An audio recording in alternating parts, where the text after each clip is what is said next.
जय हिंद साथियों। आज के टॉपिक में लेकर आए हैं कि ब्लड सर्कुलेशन का प्रोसेस किस तरह से होता है, किस तरह से ब्लड हमारे शरीर से हार्ट में जाती है और हार्ट से फेफड़ा में शुद्ध होकर के फिर हार्ट में आकर के फिर शरीर के सारे अंग में प्रोसेस करते रहती है। तो उसका आज मतलब क्वेश्चन तो सारा नहीं, लेकिन प्रोसेस देखेंगे और जो प्रोसेस होता है और किस किस सीरा और किस किस धमनी द्वारा वो प्रोसेस होकर के ब्लड जाती है। और जब भी एग्जामिनर जब भी फंसाएगा तो इसी प्रोसेस के द्वारा क्वेश्चन पूछ करके फंसाएगा। नॉर्मल तो ब्लड से रिलेटेड, ब्लड सर्कुलेशन से रिलेटेड बहुत सारा क्वेश्चन बनता है जो कि आसान होता है, लेकिन सबसे जो कॉम्प्लेक्स क्वेश्चन यहीं से उठता है और एग्जामिनर जब भी फंसाएगा तो यहीं से फंसाएगा। सबसे पहले देख लीजिए कि ये हार्ट है और ये लंग्स है यानी फेफड़ा है। अब हार्ट और फेफड़ा के बीच जो ब्लड का सर्कुलेशन होता है, जो कि शुद्धिकरण कहा जाता है। जैसे एक क्वेश्चन होता है कि ब्लड का प्यूरिफिकेशन और ब्लड का फिल्ट्रेशन। तो ब्लड का प्यूरिफिकेशन फेफड़ा में होता है, लंग्स में होता है, यानी कि ब्लड में ऑक्सीजन का मिलना ब्लड का प्यूरिफिकेशन कहलाता है।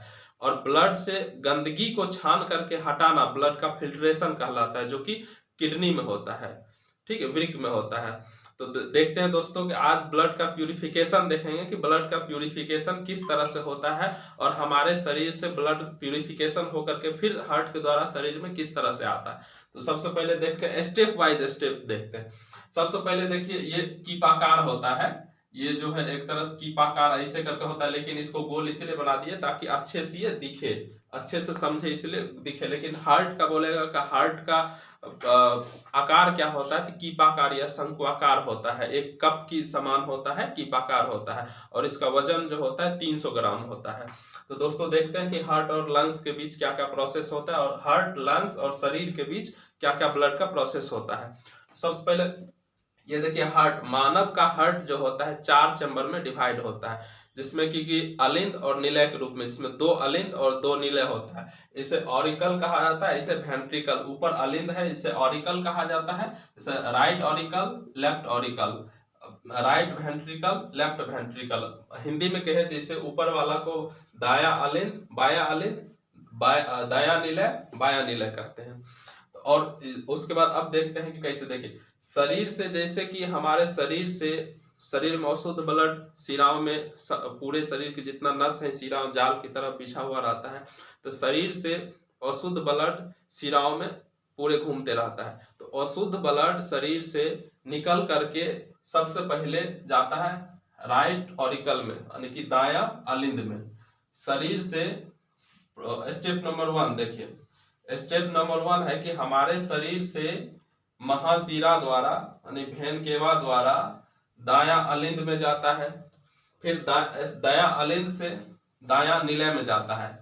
और यहाँ दोस्तों, यहाँ एक भाल्व लगा रहता है कि फिर इससे उधर प्रोसेस मतलब लौट ना जाए ब्लड। इसको कहते हैं ट्राइकैप्सिड वाल्व। दाया अलिंद से दाया निलय में जब भी जाएगा ब्लड, किस होकर के भाल्व होगा, ट्राइकैप्सिड वाल्व होकर के। अब दाया निलय से फिर फेफड़ा में अशुद्ध ब्लड रहता है, तो शुद्ध होने के लिए फेफड़ा में जाएगा। तो एक क्वेश्चन यहाँ से भी पूछता है कि जब दाया अलिंद से फेफड़ा में जाएगा, किस होकर के जाएगा, तो पल्मोनरी आर्टरी होकर के यानी फुफ्फुसीय धमनी होकर के जाता है। फिर फुफ्फुसीय धमनी होकर के जब फेफड़ा में, लंग्स में जाएगा ब्लड, तो लंग्स में प्यूरिफिकेशन होगा इसका, यानी कि हीमोग्लोबिन के द्वारा, एक पिगमेंट होता है ब्लड का हीमोग्लोबिन ब्लड में, उसी के द्वारा ऑक्सीजन उसमें, उसको ऑक्सीजन ले करके उसको परिवहन करता है। तो इसमें ऑक्सीजन मिल करके जब ब्लड शुद्ध हो जाएगा, तो वो शुद्ध ब्लड फिर फेफड़ा से आएगा बाया अलिंद में। देखिए, फेफड़ा से स्टेप 3, फेफड़ा से आया बाया अलिंद में। तो किस रास्ते से आया, तो फुफ्फुसीय शिरा से आया। देखिए, हृदय से जब फेफड़ा में गया था, फुफ्फुसीय धमनी यानी कि पल्मोनरी आर्टरी से होकर गया, लेकिन जब फिर फेफड़ा से हृदय में आया, तो किस होकर गया, फुफ्फुसीय शिरा से होकर, पल्मोनरी आर्टरी, पल्मोनरी वेन से आया, पल्मोनरी वेन से आया, ठीक है, पल्मोनरी वेन से आया। तो ये भी क्वेश्चन बहुत इंपॉर्टेंट होता है कि फेफड़ा से ब्लड प्यूरिफिकेशन होकर के हार्ट में जाता है, किस रास्ते से होकर, किस शिरा से जाता है, फुफ्फुसीय शिरा से होकर के जाता है।